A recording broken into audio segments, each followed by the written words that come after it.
DC was really crazy.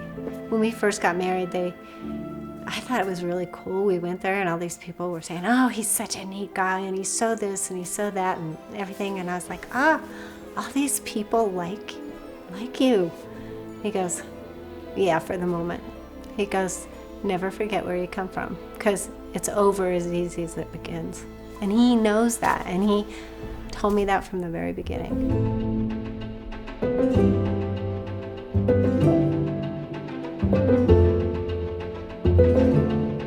Quote in the fine print. That's in the fine print to my gentleman from New York. Those tax increases, they're in the fine print. Those 85 new federal programs are in the fine print. And it's your administration that put it in the fine print. Now, I'd like to see you vote for that. Is that what you really support? You really support a tax increase for the people? The gentleman, I have control of the floor, Mr. Speaker. I'd like to move on to the subject and discuss water in the West, because water in the West is clearly much more complicated than water issues in the East. Shame on you, to my colleague from the fine state of Florida. What are you trying to do utilizing these scare tactics? You know they're inaccurate. You know they're false. I just went to the Webster's Dictionary. You like to quote the Webster's Dictionary. Let's quote another word out of the Webster Dictionary called save. Save means to rescue. Save means to keep safe. Save means to preserve. What do you think this, no, I'm not going to yield to the gentlewoman. What do you think this is going to go away if you put your head in the sand? Well, let me tell you what's going on right now. Let me tell you what's going on right now in Arizona. Just a second. What's going on is a legitimate discussion that shouldn't be pulled into this logging debate you want. Let's talk about the thinning of the forest. It's not, look, pal, it isn't a laughing matter to me. There's a lot of people, but there's a lot of people hurting out there.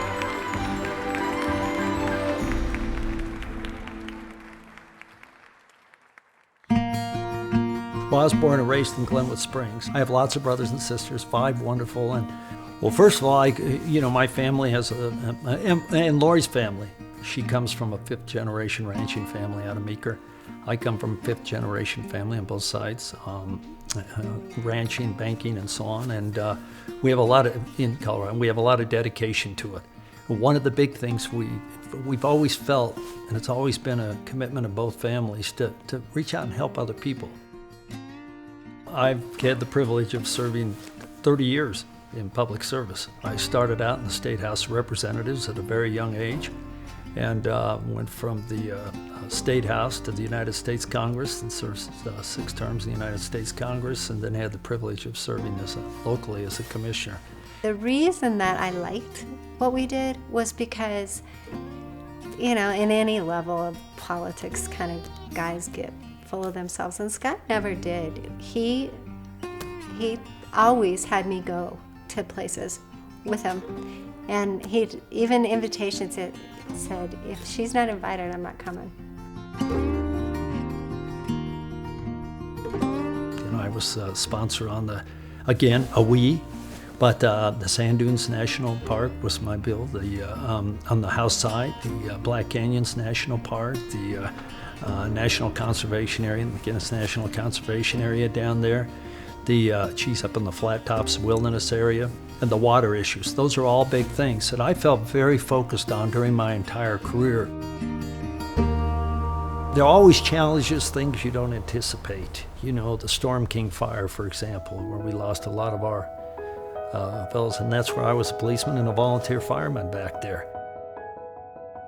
9/11, and I actually saw the Pentagon. I didn't see the plane flying to it. I just happened to look over there, and a black smoke started coming up. I thought we had a truck fire on top of everything else going on. Well, that plane had hit there.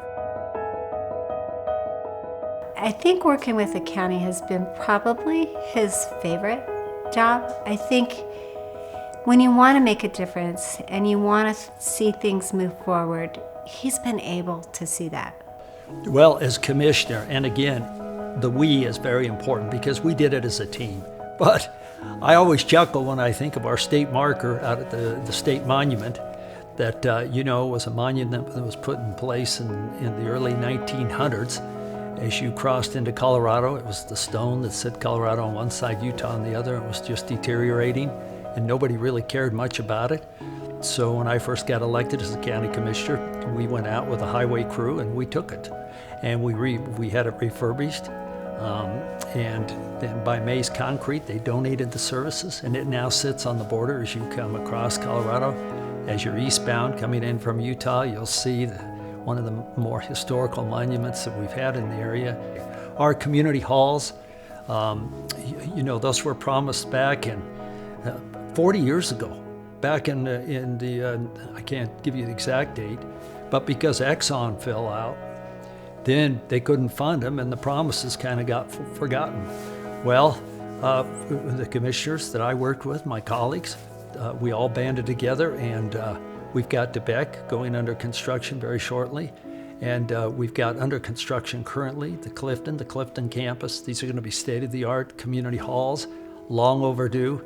Promise made decades before we took office, but they're going to be promises that are kept. And on top of that, the team that we've got from our staff, the team that people in the community have helped with us.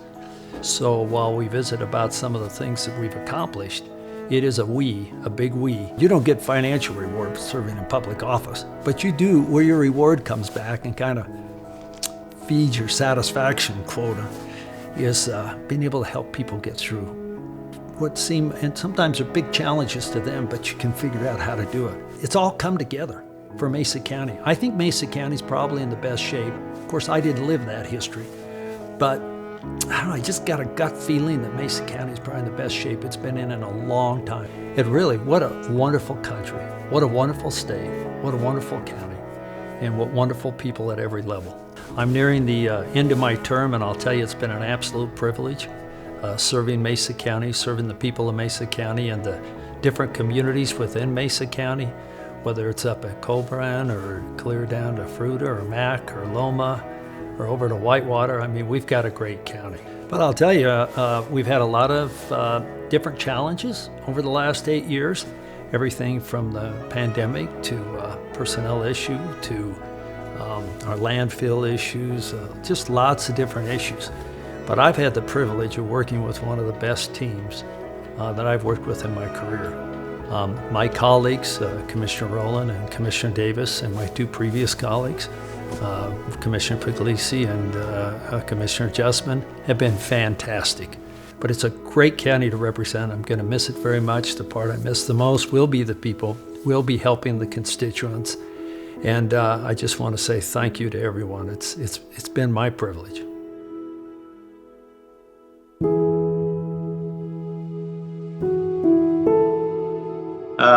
I'm sorry to hear that Scott is retiring. He's been a wonderful public servant for over 30 years. I've known him for many of those years, if not all of them, and consider Scott a friend. And he's in many respects, I think, been an ideal public servant. He's smart, he's well informed, he has the public interest always in his mind as his first objective. So when I said a moment ago I was sorry to hear that he's retiring, I mean it. We need more public servants like Scott McInnis. So farewell, Scott, but we'll continue to be friends. Hi, Congressman. Thank you for giving me my start and for recommending that I read the Wall Street Journal Review and Outlook every day, and I have done that since I first worked for you in 1997. You've been a great supporter of mine, and I'm a huge supporter of yours. Enjoy this great new chapter. Good evening, Scott and Lori. I so wish I was there to celebrate your incredible career, Scott, this evening.